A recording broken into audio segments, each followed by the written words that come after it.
እነዚህ የሞት ቅጣትና የ20 ዓመት እስራት የተበየነባቸው ወጣቶች ናቸው። ቤካ ኑረዲንና ሊበን ወንዶሰን ይባላሉ። የሚኖሩት አዲስ አበባ ነው። የቤካ አባት ኑረዲን አልዬ የሚኖረው ድሬዳዋ ማርያም ኮንዶሚኒየም ሰፈር ነው። አዲስ አበባ ቁጭ ብለው እነዚህ ሁለት ወጣቶች የቤካን አባት ኑረዲን አልዬን ሀብት እንዴት አድርገው እንደሚወርሱ ይማከራሉ። ብቸኛው የመጣላቸው ሐሳብ ኑረዲን አልዬን መግደል ይሆናል። በዚህ የሚስማሙና በግል መኪናቸው ከአዲስ አበባ ድሬዳዋ መጥተው ኑረዲን አልዬን በአሰቃቂ ሁኔታ ከገደሉ በኋላ ወደ አዲስ አበባ ይመለሳሉ።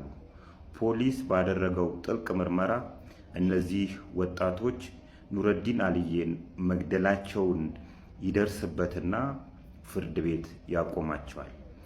የፌዴራሉ ከፍተኛ ፍርድ ቤት የድሬዳዋ ምድብ ችሎት ቤካ ላይ የሞት ቅጣት ሲወስን ሊበን ወንዶሰን ላይ ደግሞ የ20 ዓመት እስራት በይኖበታል። እንግዲህ የሞት ቅጣት ተግባራዊ የሚሆነው ርዕሰ ብሔሩ ሲፈርም ነው። ፕሬዝዳንቱ፣ የሀገሪቷ ፕሬዝዳንት። እንደዚህ አይነት ነገሮች ባለፈውም እናቱን የገደለ ወጣት እናትህን ከገደልክ ሀብት ታገኛለህ ተብዬ ነው የገደልኩት የሚሉና እንደዚህ አሰቃቂ ዜናዎች መስማት ከጀመርን ሰነባብተናል።